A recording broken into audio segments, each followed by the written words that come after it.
you could learn something from a young, like you're saying earlier, 15-year-old who is very good in AI. You are running your own practice as a consultant. You are 50 years old or you're 40, but you don't know how to leverage AI to develop proper reports and stuff like that. So you can do that. Mentoring first requires that you're seeking knowledge. Yes. And you're seeking to transform yourself into somebody that you're not yet. Yes. Otherwise, you're never going to see the value of mentoring. First, you need to recognize that you have some gap between where you are now and where you want to go. You know, men kind of have mentorship a little bit thrown into their face by design of how their spaces are, the sports club, the whiskey lounge, the golf course, the garage.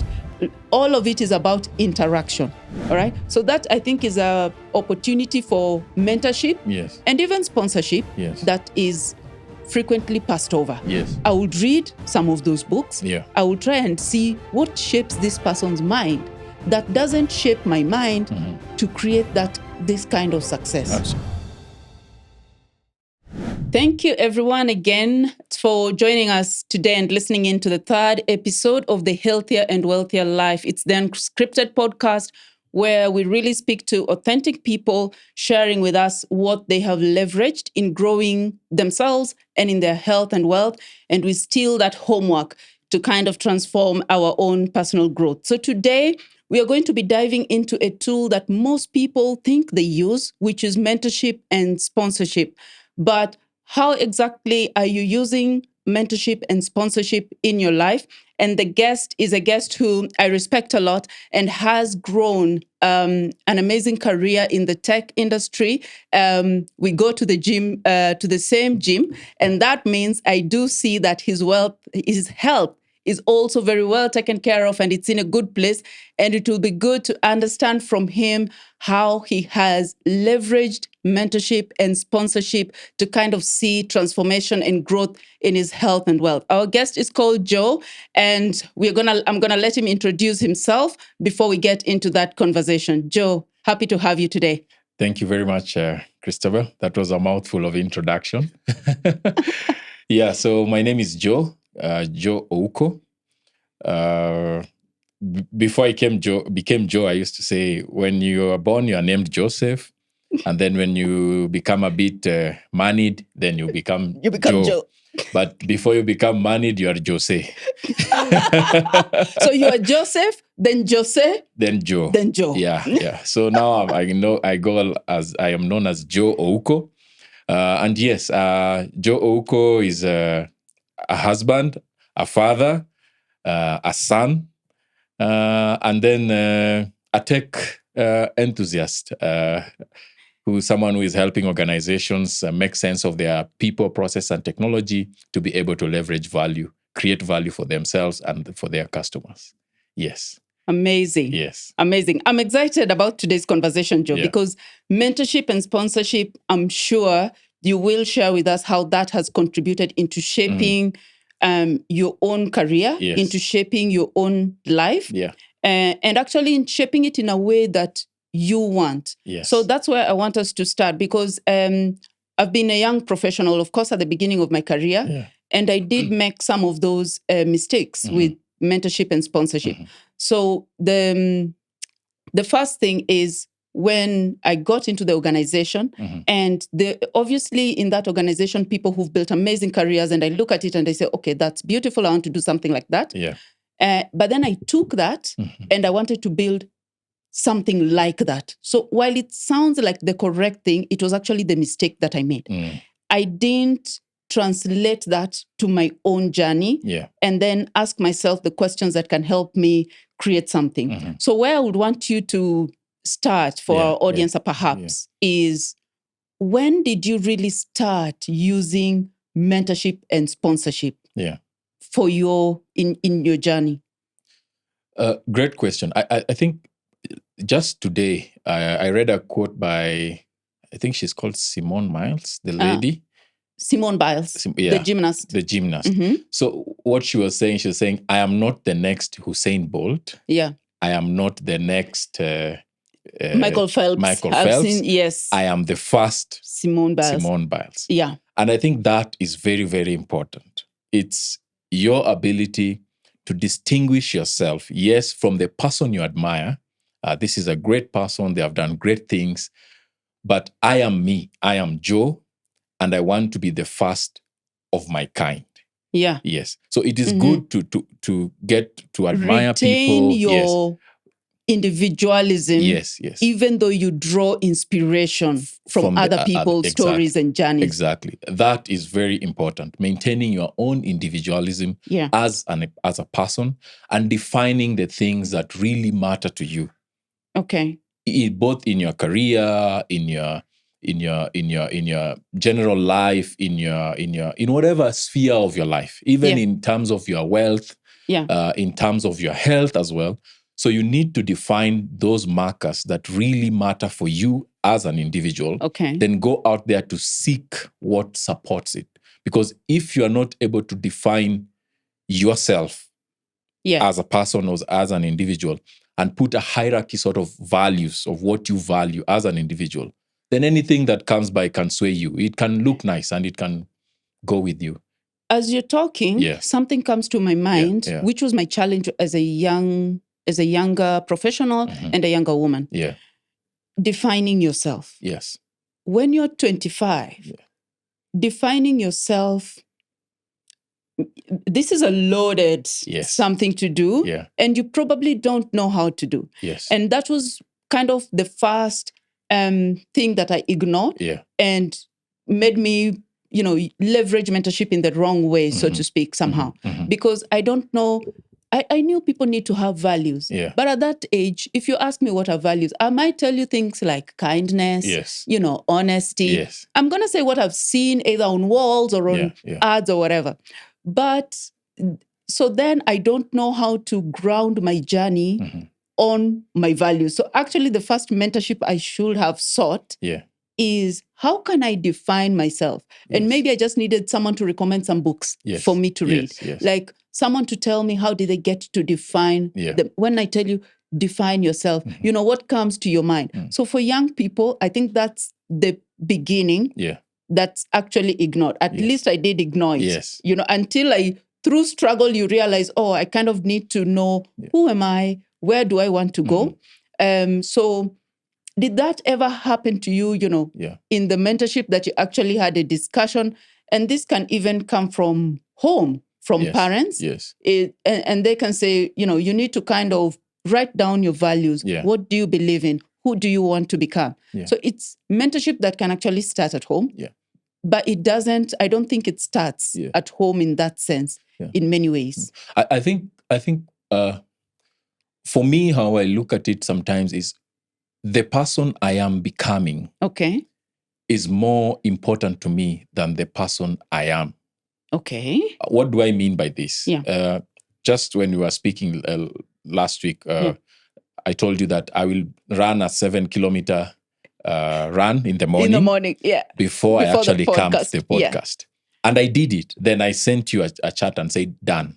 Yes. So to me, and you responded with saying, keeping commitments. Yes. So even in mentorship and even in your own journey, as you move towards your journey, you need to be careful of two things. One, whom you are becoming, the person you are becoming as you proceed in your mentorship. So even as you select a mentor, as you define who you are, and like we rightly say, defining who you are at a young age is very hard.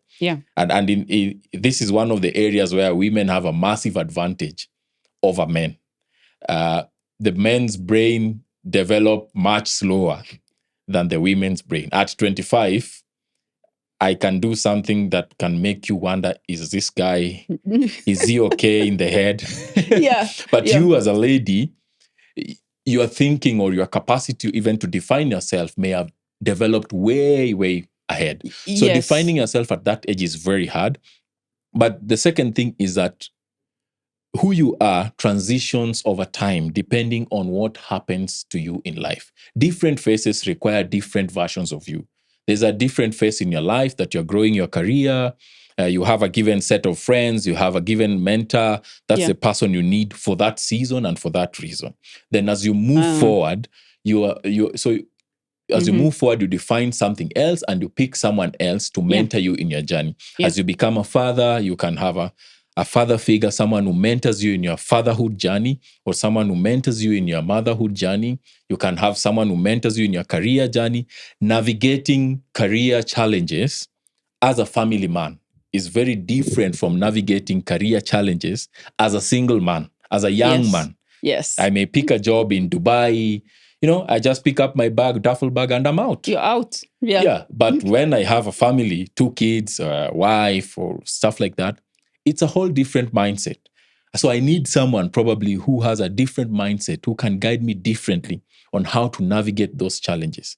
So you can pick different mentors at different stages of your life, which then goes to what I said earlier. It's more about whom you are becoming.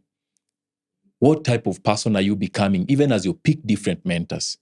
Who are you becoming? The books you are reading, the actions you are taking, the guidance that the mentor is giving you during that phase of your life is very, very important. So you pick the mentor based on who you want to become. Yes, and the season you are in your life.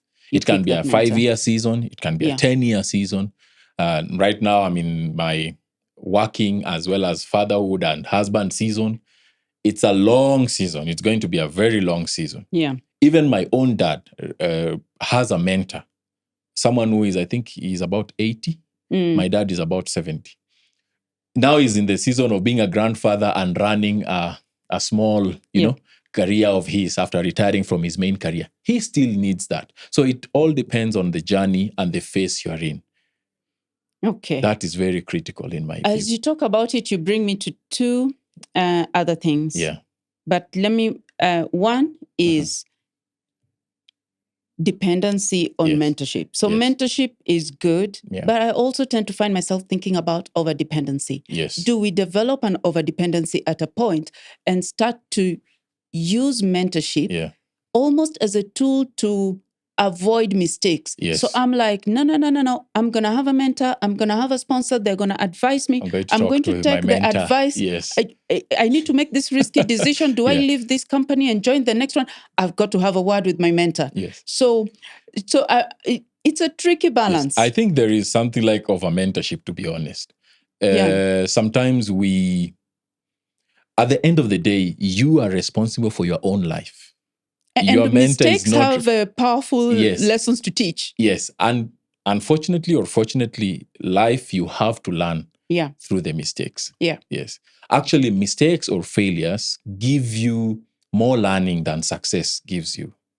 Yes. You learn more from your mistakes and your failures than you learn from success. Yeah. So, yes, you can seek guidance from your mentor. You can get career advice from your mentor, because basically a mentor is someone who has gone before you, who has had some sort of experience in an area which you may not have an experience. So it could be in tech. So it could be a younger person.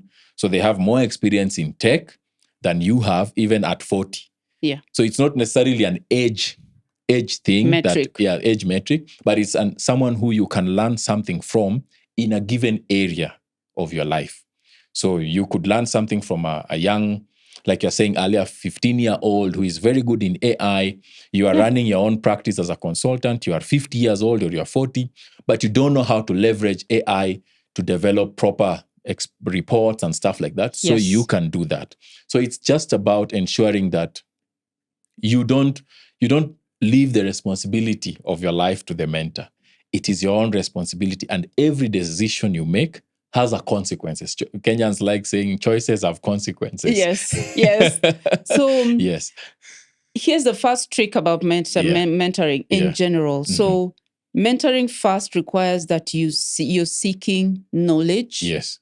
And you're seeking to transform yourself into somebody that you're not yet. Yes. Otherwise, you're never going to see the value of mentoring. First, you need to recognize that you have some gap between where you are now and where you want to go. So that is where the mentorship is going to add value.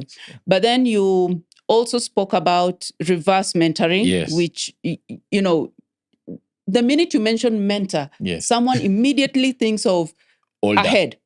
Older, more financially advanced, more career advanced, but ahead. The thought is ahead. While there's a lot of lessons to learn from actually people who haven't traveled the journey. Yeah. You know, it could even be from their naivety. Yes. From the naivety of it all. Yes. They have a lot to teach. They picked up some lessons. Yeah. Yes. So this is something that, I don't know, the older generation, especially the boomer generation, Yes. if you tell someone they tend to have good businesses Yes. and businesses that are not tech-enabled. Yeah. So their businesses are not on Instagram. Yeah. They're not on TikTok. Yeah. They don't see the value of it all. And they don't have automated processes. You can find manual invoicing Yes. still going on. But then for the boomer to take time with their sons, daughters, nieces, nephews, and just ask, if this business was yours, what would you do differently? Yeah. So there is 3 critical attributes or qualities that I would say for mentorship, mentor-mentee relationship. Yeah.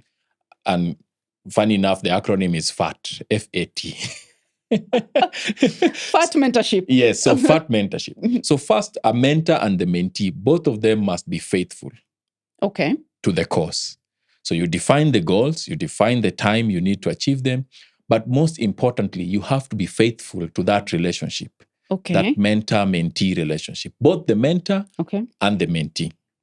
Secondly, both of you have to be available. So don't pick someone who is always busy for you. Both as a mentor and worse as a mentee. If you want to be mentored and you're always busy for your mentor, there is no value there. So you must ensure first that you're faithful to the relationship that you have with your mentor, just like a normal relationship you would have. You have to be faithful to the person. You have to be available for that, and you have to make time. And the last one is you have to be teachable. Both the mentor and the mentee must have a mindset that is teachable. And that is very important, because as you talk to your mentor, even myself, as I mentor young people, I have one of my mentees who is a very good cloud architect, cloud engineering sort of guy. He's very well equipped, very well versed in that area. As I talk to him, actually, sometimes I seek advice from him. So as I talk to him, I must have the posture. My mindset and my heart, so to speak, must be over someone who is willing to learn. So teachability, both from the mentee and the mentor side, is very critical, because when you go to those relationships, when you're talking, when you're having a discussion, then you have to make sure that as a mentor, you don't come in as, I know it, and I'm going to tell him.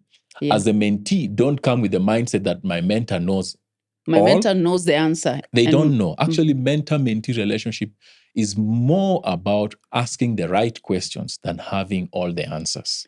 Yeah, a lot of young people tend to use the phrase, my mentor said to me, or my mentor said. Yes, and your mentor said, let me give you an example. When you're sitting down with your mentor, or when you're having even a discussion, one of the things that would be a marker for you that you're really listening or understanding what they're saying is not writing down what exactly they have said.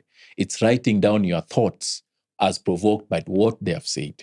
Because then you're engaging your faculty to think through your life. Take note of your thoughts based on what they're saying at that time. So what are you thinking? Yeah. So if they tell you, you need to get into this organization, or this is where I see the world going. Maybe they're a CEO of a tech company and you admire to be a CEO. Yeah. They tell you something about what's happening in that field. Yeah. Then you need to be contextualizing it in your own thoughts and in your own life, in your own career journey. So it's less about having all the answers, and it's more about you asking the right questions, and also the mentor asking you the right questions that provoke your thinking as a young person or as a mentee. Yes. So you brought a very important topic, which is asking the right questions. Yes. So if I play back to when I was kind of at the beginning of my career, I would go to, I got mentors, okay? But then I would go to the mentor and say, my career was still in strategy and operations. So I would go and say, I think I picked a C-level role, CIO or something. Yes. Okay, I want to grow my career and become CIO, And then we said to this, what will be the path? Yes. Of course, the mentors ask you, okay, so how do you want me to help you? Yes. And I would have this, okay, what do I need to do? What's the path? What kind of certifications or whatever I need to be looking at? And this and this. And not once did you actually ask, why do you want to be CIO? Exactly. Yes. And after a very long time, I thought about, why do I want why CIO? Yeah. Why do I want to be CIO? Yes. What exactly is there that I'm looking for? And I just couldn't find the CIO in me anymore. I said that, it's not in me anymore. So, and the only gap was the asking the right question. Yes. And asking yourself, asking your mentor.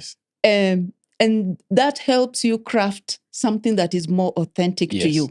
So asking the right question for sure, because if you ask the wrong questions, you get answers, you act on those things. And even with mentorship, it goes wrong. It will go really, really wrong for you. So I think it's very, very important to ask yourself that question, like you're saying, why? Yeah. Why do I want to do?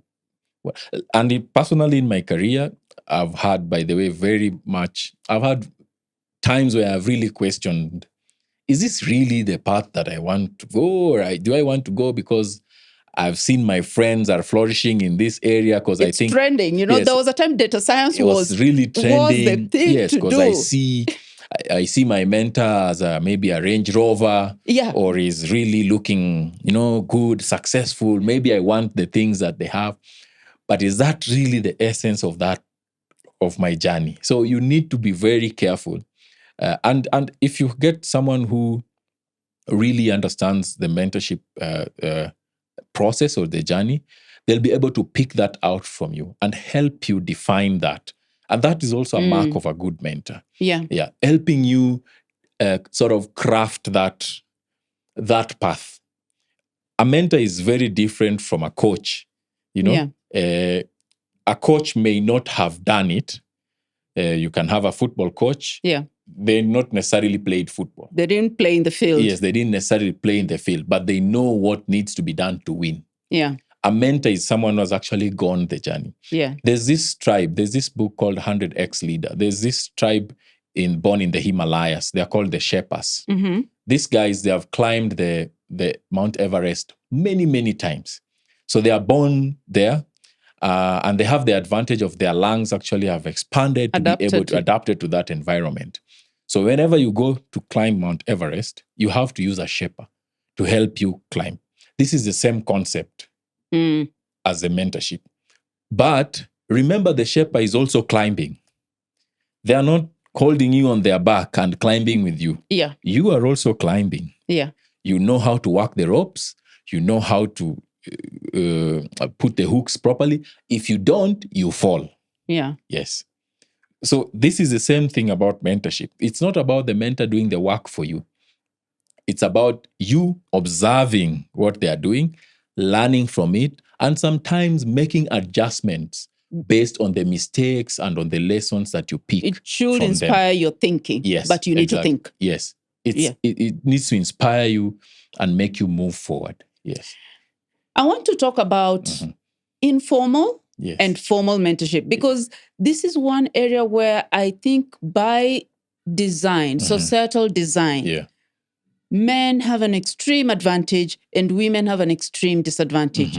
I'll give you some examples. Yeah. So if I just take my normal life, as a woman, and I do live with my 7-year-old cousin, so I really feel like a parent as well. And just taking care of what's going on in my home and then going to work. And then if I need to do my hair, I need to, do that kind of stuff. Yeah. You easily find that spaces designed for women, take the salon, for example. We are many women at any one time in the salon, but I've never or hardly ever interacted with a woman seated next to me. Yeah. You have the dryer buzzing over your head. You have your ears covered with a band and plug. I'm not interacting with the woman next to me. Yeah. We are all either on our devices reading a book or something. Yeah. And Actually, it's a space that's designed for you to zone out. So when I get into a spa or something like this, I've brought a book. I've brought all my zone out toolkit, and I will be there with 20 women, and I Men left. are there eating banter about Manchester United. Yes. So or now Chelsea. you take the same thing in spaces designed for men. Whiskey lounges. No one brings a book to the whiskey lounge. You're there to go talk to people you never spoke to before. Take the golf course. It's designed for interaction and engagement.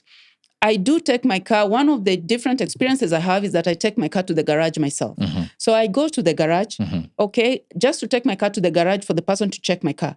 And every time I've been in that garage, so the mechanic explains to me everything about the car. He owns the garage. We end up talking about, how did you own the garage? What's the automotive industry like? What are some of the trends that you see? And I end up talking about the business and the setup, and another person brings their car and you say hello, and maybe it's the same kind of car with the same kind of problem. And you're like, oh my God, it inflicts you as well. What do you do? What has been? And then we end up talking about things that are not car related at all. And this is how I know, that the garage owner studied computer science. And we talked about the transition from computer science to owning a garage and repairing cars, So, but how many women are in the garage? I've never met a woman in that place. I'm always having these conversations with male people, right? And sometimes he gives me a car to test, and we drive around, and we end up talking about very different business dynamics. So majority of women are not in that space. And that got me to think about, men kind of have mentorship a little bit thrown into their face by design of how their spaces are, the sports club, the whiskey lounge, the golf course, the garage. All of it is about interaction. Women's spaces are about isolation. And we now completely miss out. So can you tell me, how has informal mentoring played a part? This is a tough question. I hope I don't get cancelled because of this question. But here's the thing. I've been a man for a very long time, all my life. All your life? Basically I've been, from a boy to a man. But here's the thing. I think men, we naturally respect and esteem hierarchy. Yes. In all our engagements. So if I walk to the gym, if I find someone who is much fitter than me, lifting heavier weights, I say, boss, strong, good one. And I know in my mind, I've already put him in a hierarchy. This is much better than me. Interesting. And I can ask him some questions about lifting. About how he became with that big arm of his. I need to find out how. It's the same thing always. Men always are acute to that hierarchy. Interesting. So when I go to the garage, I find someone with a Range Rover, I already know, or a better car than mine, than the one I'm currently driving. Your mind I've already put him at this hierarchy, and I respect that hierarchy. And I'm able to engage him in a lot of other spheres of his life, and I'm able to drive out lessons from them. Women, I'm not so sure about how they engage, if the hierarchy thing is part of their. What I know is naturally, women are more egalitarian. They want a more balanced society, a society that is fair to everyone, a society that is more friendly, more nurturing. By and large, this is what. So maybe the engagement is not so much into this guy is at this point or this lady is at this point. What exactly did she do? I want to probe that aspect of her life. But what I know is that bias that men have of hierarchy, what it does to us, it instinctively nudges you to ask the other man, what are you doing, man? What did you do to get into this point? Interesting. So it's very, very, it's sort of innate in us. I see even my son when they're playing in the playground already at this point.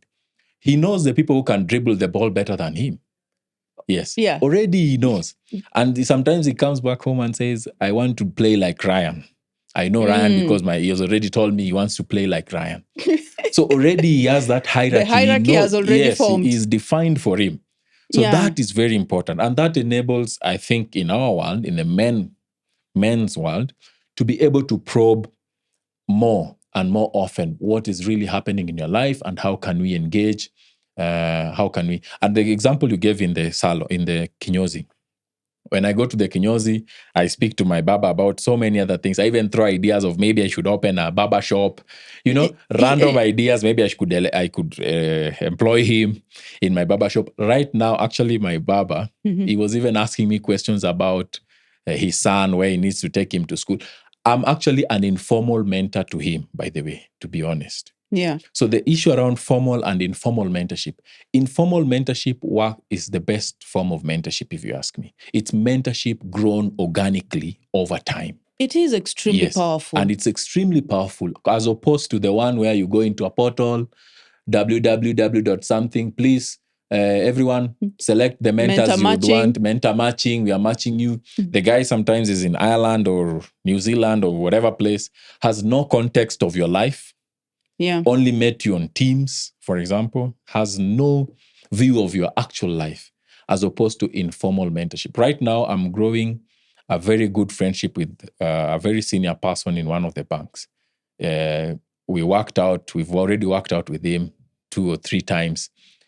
I've not asked him to be my mentor, but I'm watching his life very keenly and I admire it. And you're doing informal things. Yes, and we are doing informal things. Workouts, we are with him at a conference. We are going to run in Karura. So we are doing informal things, but I already know hierarchically again, he's far much ahead of me. He's built a magnificent home, to be honest. Very nice. See, we've already even discussed like the type of house he has. So to me, that is a better place for me, as opposed to asking someone. In fact, 2 or 3 people have ever asked me to be their mentors. That failed. Anytime someone asks me to be their mentor, it fails. Because first, it's a lot of pressure on me. You now have a role. Yes, a label has been put on what you're doing. Office of the mentor.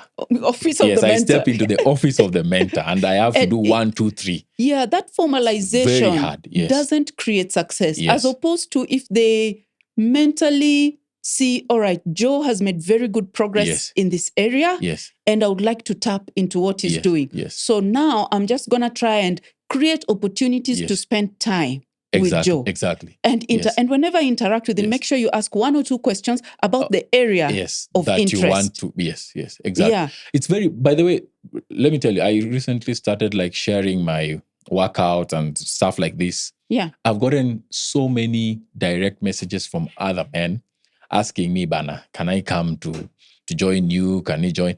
And one of the things I've done at my gym, I spoke to the gym guys. Yeah. They've given them some sort of a discount. Now we are friends. 2 of them, we even interact, play golf. Our families have sort of met.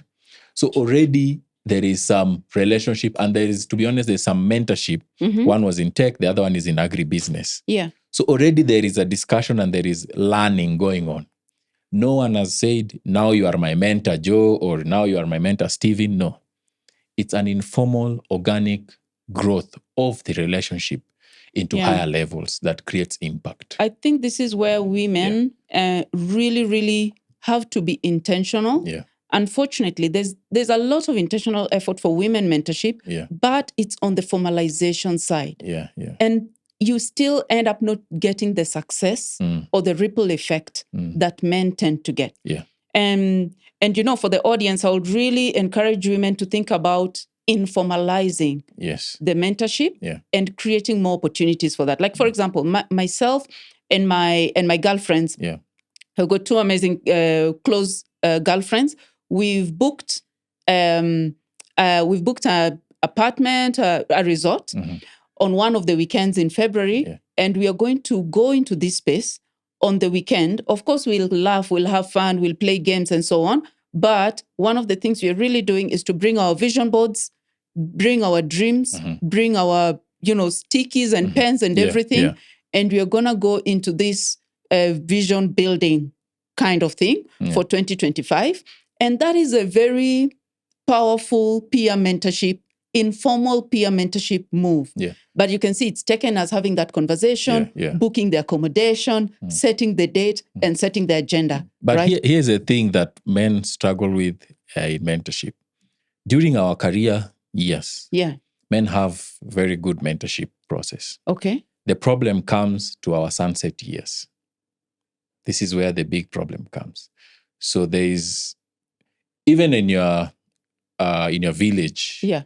you see more older women than men. Yeah. Yes, this is Yeah. natural. Mm. So there's a big problem at the sunset when you start to get into 50s, 60s. Now the tables actually turn. Women become more cohesive, more Yeah, they only have their together, groups. more socially grouped, Yeah. more working together and growing their lives, and tend to be more healthy.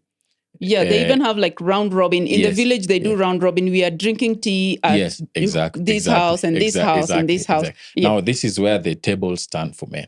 At the last years of our lives, and or maybe even our careers, actually, I suspect that now the tables stand. And this is where now you guys now beat us, to be honest. And now that is where also men need to improve on in terms of mentorship. And especially, I think it starts from around 40, 45 there. Now, men who are at 45 years old, they tend to lack mentors for their later years in life. So that is very, very important. Unlike women who I suspect, they probably have more socially woven mentorship, informal mentorship actually, because they'll discuss what's happening to their children or what's happening. But men will tend to close that, or what's happening in their career. So I suspect maybe later on that happens. What you mentioned brings to my mind the power of peer mentorship. Yes. I know it's looked at as one of those mentorships that doesn't really contribute like too much transformation, but I actually think it contributes a lot of transformation. Yes, it does. I did undermine peer mentorship when I graduated from undergraduate, because you just leave school and then you storm out into the world. Yeah. And then I guess everyone goes into their doesn't silos. Have much to offer me. Yeah, but the thing is, your peers are trying the same things you're trying. Yes. So it's a very powerful place to exchange ideas. Yes. Like, how are you trying? Yes. At that time, I was trying to find myself a job and things like that. Yeah.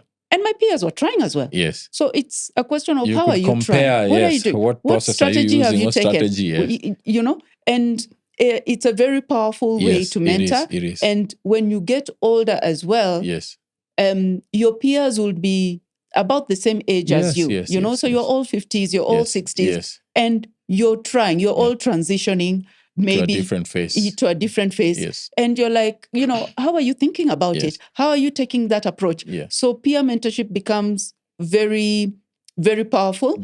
And you could be peers, by the way. Yes, you left the university at the same time, but you could be at different levels in your career or different trajectories of your career. Yeah. So someone could be in manufacturing, for example, and you are in technology. You could mentor them how to use technology to enhance their role as the head of product engineering in manufacturing firm. Yeah. So it's still very critical. Like I said, having a teachable spirit, teachable mindset or posture is very, very important for you as a mentee and as a mentor, because then you can learn. You can learn both laterally and horizontally. Yeah. And more importantly, if you look at, actually, this brings me to the people. A lot of the people have won Nobel Prizes. They don't win Nobel Prizes in their areas of specialization. They win by using their area of specialization in a lateral industry. So he's a difference, so he's a microbiologist. Yeah. But he did something with the microbiology knowledge in a totally separate field from microbiology. And that is how you are able to make a difference. Being able to see the gaps in a different industry or in a different lateral space from your horizontal or vertical area of specialization. And then I want to talk about the other thing which we ignore in front of us is the democratization of mentorship, right? Yeah, so mentorship in a large way is still locked to companies, offices, organizations, careers. People do know that I need to use a mentor if I want to maybe join a gym and make some progress. Can I get someone who's already doing this? And you exchange some thoughts. But then do we really use those opportunities? So I want to talk about like the mentorship that's in front of us every single day, right? Yes. And I think about, let's say in many homes, in Kenya, in many homes, we do have living, nannies, babysitters, taking care of the home. Yeah. And when I think about those, and at a good percentage, there are women in this career. I always think about it because of this. Yeah. And when I think about them, they are, all looking to grow their wealth, looking to grow financially, looking to grow their lives. And most of the homes that they work for are middle class, and up. Yeah. Which means their exact employer has already achieved some considerable success in what they seek. Yes. So that is like an almost freely available mentor in front of them. Yeah. But do they always convert that, into mentorship? There are some of them live in homes where the books are, not hidden. They're stored in the open space, in the shared space. And they could be curious and say, this person I work for has built this success that I can see. Yeah. And these are the books they read. Yes. So can I, get the permission if it's required and read some of these books? Many of them know how to read. They did primary school. And read and understand what does this person read that goes into their mind that creates the success that I see. Yeah. All right. So that I think is a opportunity for mentorship and even sponsorship that is frequently passed over. Yes. Because if you have the rigor, you're a baby. If I was a babysitter, for example, in a house, I would read some of those books. Yeah. I would try and see what shapes this person's mind that doesn't shape my mind to create this kind of success. Absolutely. I could ask them, which are out of all the books you've stored in your library, what are the 5 that really shaped your mind? And I can read and see how my mind takes shape, out of that. I might want to start a business and your employer can be your sponsor. Yes. And they can say, I've seen how you execute things, how you do things. You give me a proper plan, come with the proper strategy of what this is, and I'm happy to sponsor you. Yeah. So I think those are mentorship and sponsorship that is passed over and it's lying in front of your eyes every day. So when I think about them that way, it makes me think about myself. It makes me go, what is the mentorship and the sponsorship opportunity that is right in front of my face? Yes. It's there every day and I pass over you're it. Missing it, yes. Yeah. I think one of the things, and that's a very good example, one of our long-time worker at my dad's home, this guy, I think, came when I was in Form 2. He had just finished class 8, so no fees. And the African, so he was doing some small jobs at home, then goes back home. He's paid, to support the mom and stuff like this. Today, he's done an artisan course in building. Yes. 3 of my friends have used him to build their houses. 3 of them. What happened? Again, this goes out to how men discuss. I invited them at home. They came, they saw my Simba. One of my friends was like, hey, boss, I like your ceiling. It was done really well. I'm like, yeah. By the way, the guy who did my ceiling, actually, we live with him here. He's a farmhand in our home. He's like, oh, okay. Let me go and see if he can do my mother's, because he wanted to replace his mother's. Yeah. So they go a week later, he's done. He invited people, built it, did it, got it done. And he's in new business. He's in new business now. Now, that is an opportunity that we saw, and he intentionally took the growth and went to the nearby college, did a course in artisanry and masonry and I think carpentry. He's able to improve his own life. Yeah. That was an opportunity for mentorship, but of course, it's also an opportunity for sponsorship. And this is why I wanted, because I had you using the 2. Yeah. So sponsorship is people who can speak about you and your skill when you're not there. Sponsors are different from your mentors. Okay. Sponsors are people who put their reputation on the line for you. Okay. The job I currently hold, and I discussed this earlier with you just before we started this podcast, was actually, I'm holding it because of a sponsor. someone who the recruiter asked them, do you know someone who can do this? He posted the role in a group where he is in. And the guy was like, yeah, talk to Joe. Here is his number. I think he can do this job. Many interviews later, I got the job. So a sponsor is not someone necessarily who has walked the path that I'm walking directly. Is not necessarily a technical guy who is a network computer engineer, blah, blah, blah. Yeah. But is someone who can speak positively and can engage in a room that I'm not in and discuss my capabilities, because they can put their reputation on the line for me. So that is very important. So it's the same thing I did for him. I said, this guy, he can fix that thing for you. And 4 houses later, contact him. He's done it. And the best part is he's not let me down. Because once you let your sponsor down, then it becomes also a bit murky. Yes. So on this topic of sponsorship, there are women who, ask me for opportunities. Yes. But the words they use to ask is ukisikia kitu. So if you hear something, if by any chance you know anyone who is looking, so those are the words that I hear. Those are the words that I receive. Yes. And I think then the difference in sponsorship is the way men ask and the way women ask. Yes. And maybe you should give me some insight on what are the words that you've used when you're seeking something from a sponsor? Yes. What are the words that you've used to put your request across?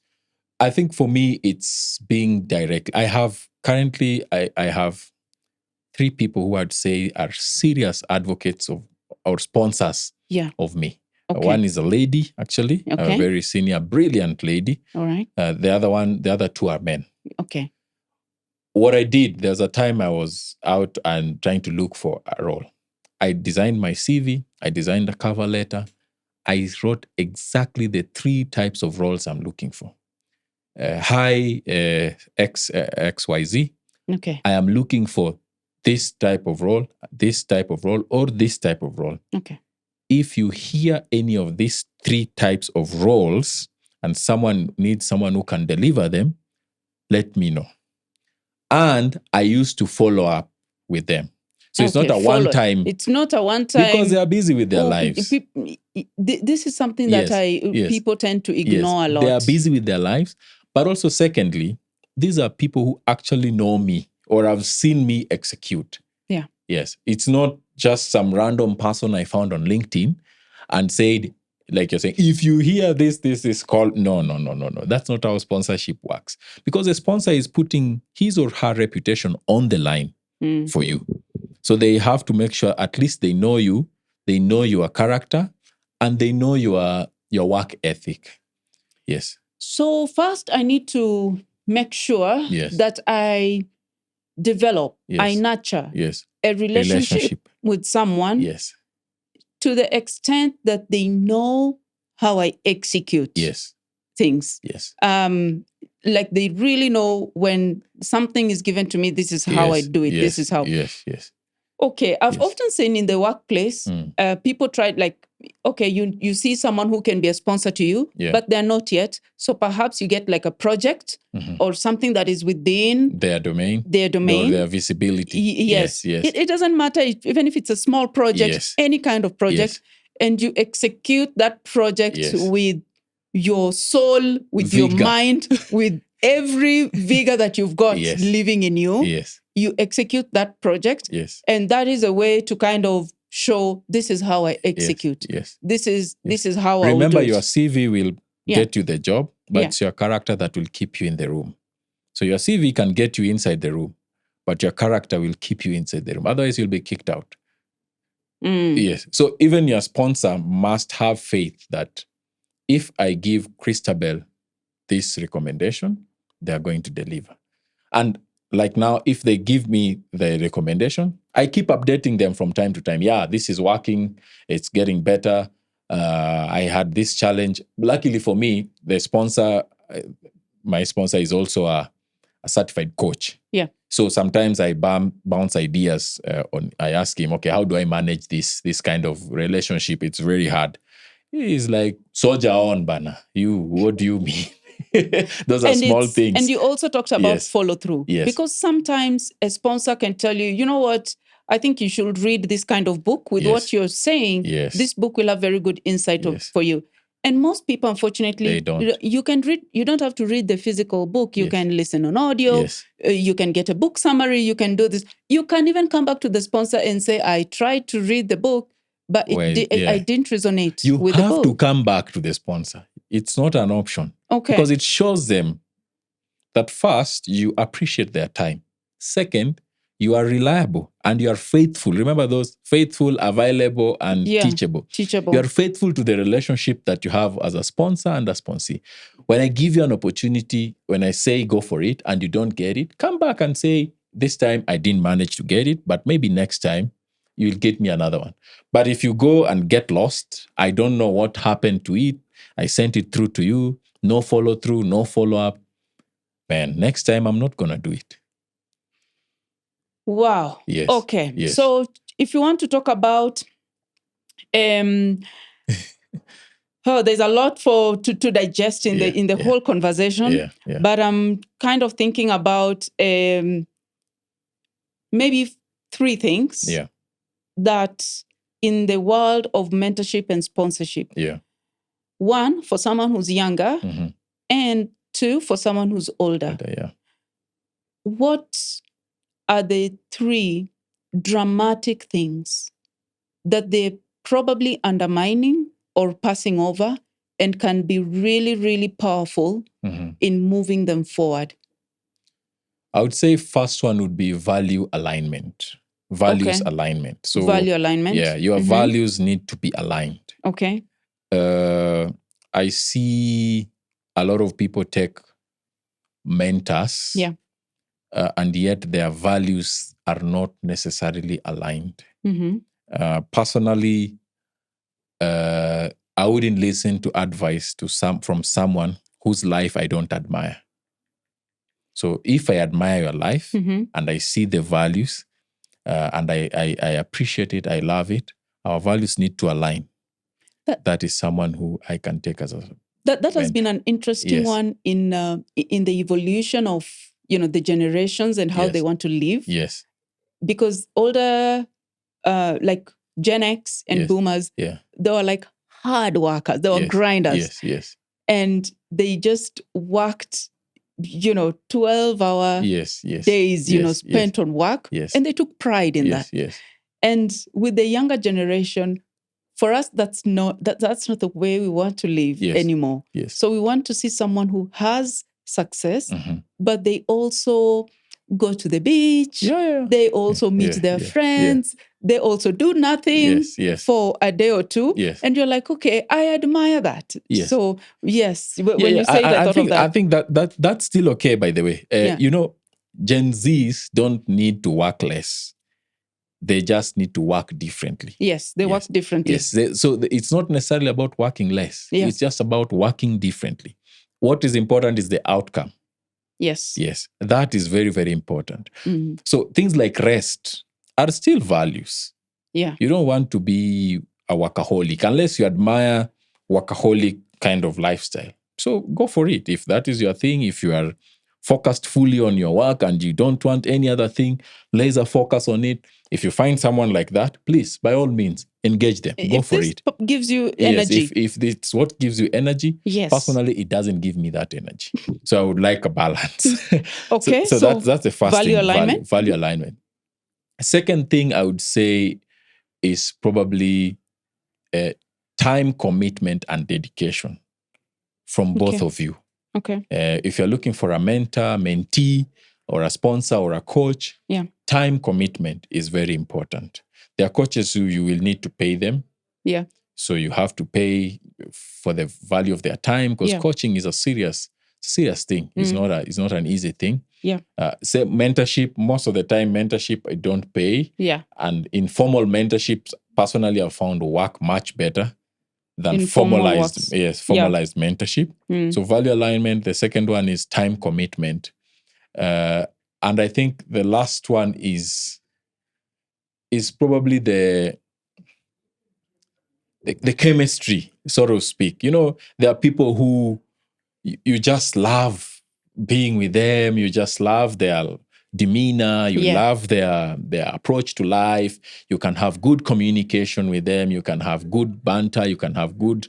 There are people who are well adjusted. There's a friend of mine who likes to say, you need to be a well adjusted individual. Someone will not show up in a suit at the gym. You need to be a well-adjusted individual. Well-adjusted, yes. okay. You sit up properly. Yeah. You have proper posture. People who you admire their life. So for me, those three would be important. I don't know if there are any other that you'd like to add, but those are the key things for me. The first one I would add touches on what you already mentioned, which is informal works better. Yes. As a woman, this is one lesson that I learned later rather than sooner. Find ways to informalize your mentorship. The natural design of society for a woman doesn't provide that. We are not in sports clubs, talking about football clubs.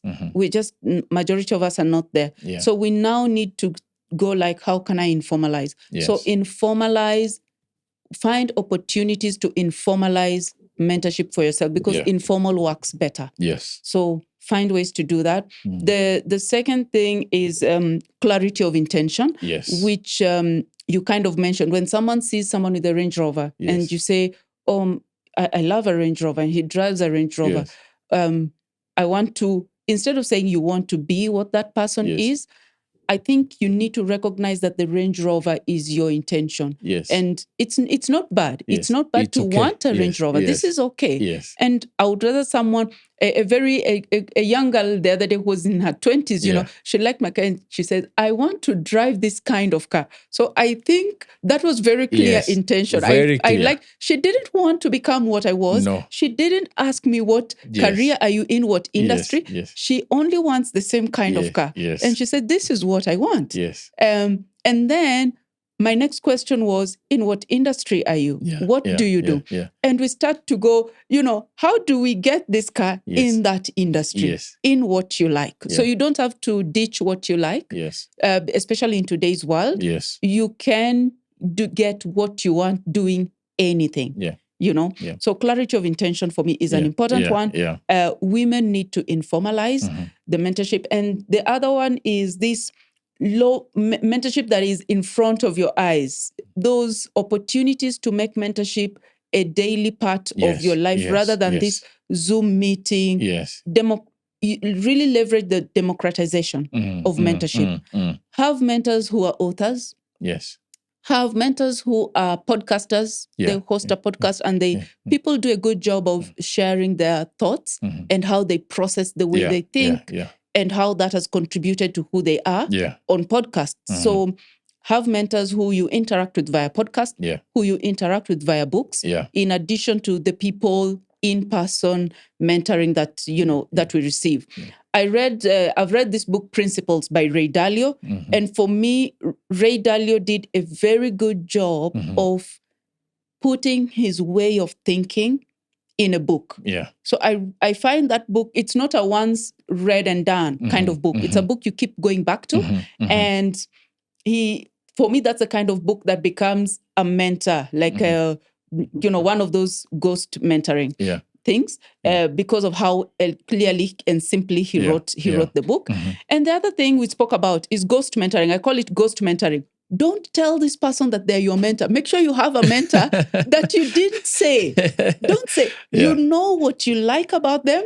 You know what you tap from them. Maybe they have very good follow through. Maybe they have very good simplicity, how they do things, how they talk, how they show up. Maybe you like how they show up and you want to tap into it, but don't alert them, because then they get into the office of the mentor. Office of the mentor. So ghost mentoring is a skill to master and incorporate. Just be around these people, increase your time that you're spending. Don't say a word and let them be who they are, and you get more to absorb and you get more to tap into. Don't push them into the office of the mentor.